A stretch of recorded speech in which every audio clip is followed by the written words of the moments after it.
Hi everyone, welcome back to Uncle Sally's projects. So today I'm going to show you how I change the carbon brushes on my saw. This has been with me for the last 12 years and recently it has been giving me some problem and I believe it's due to worn out brushes. I'm just going to press the trigger and you can actually hear a rattling sound as the saw is being operated. So the sound is different from a normal operation. So usually this happens when the worn out portion gets in contact with the rotor contacts in the motor. That is actually making noise, and at some instances there will be a loss of motor operation. I suspect is due to the carbon brushes, and I ordered this pair of carbon brushes on eBay. And what I'm going to do today, I'm going to show you how I'm going to take this apart and we're going to replace this to get back its full functionality. Before we do any repair for electrical stuff, we make sure we remove the power. Now let's proceed with the repair of this screw saw. For us to carry out this repair, I'll need to have a Phillips screwdriver to remove all the screws that is around the front case. So there are 1 at the bottom, 2, 3, 4, 5, 6, 7, 8 and 9. So I've already loosened all of them so that I will not spend too much time showing you how to unscrew. So after loosening all the 9 screws, now we are ready to remove the front case. So basically this is what you have inside. This is basically the motor which works the mechanism, and these are the parts that we want to look at and change. So as you can see, these two are the brushes. These are the two carbon brushes that we're going to change. I'm going to remove the top one first. As the carbon brushes has springs in them, we need to be careful such that when we remove it, it doesn't fly away. So you just put a finger at the top.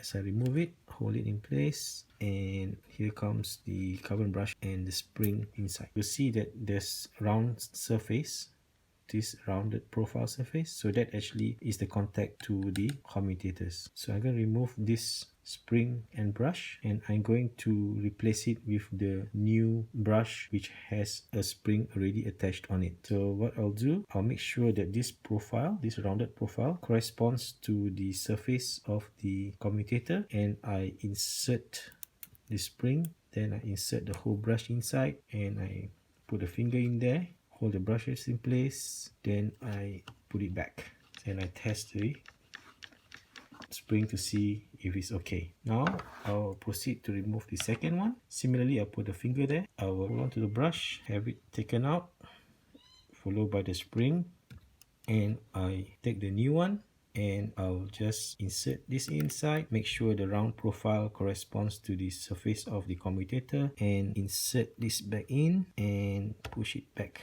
into the space. So that's it. Once that's done, I'll now just fix the whole casing back up to the front again. I'll fix it up and we test the device. Okay, now we are ready to tighten up everything. We put back the front casing, make sure all are properly placed in there, no gaps, before we actually tighten the screws. The screws are in place. Can tighten the 9 screws. So what normally we'll do when we screw back products or items with a plastic casing, we will normally turn anti-clockwise. You hear a click. Hear that? And one more time, then you turn clockwise. So what it does here is actually it helps you locate the start of the thread, so you will not create a new thread with the self-tapping screws.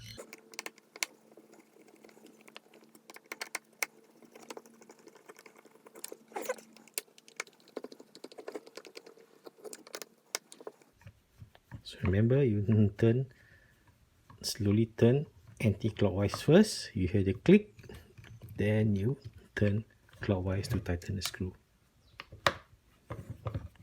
That way you will not strip the screws, and the screw threads on the unit will always be good.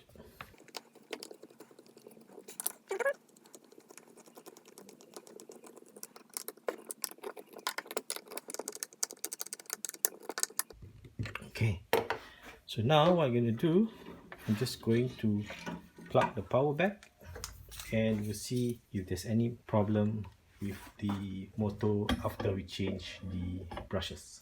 So let's try it.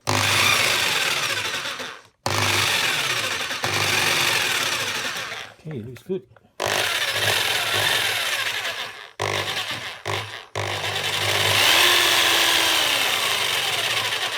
Okay, so that's it. We have fixed it, and thank you for watching, and I hope you learned something from this video. Take care and see you soon, and bye bye.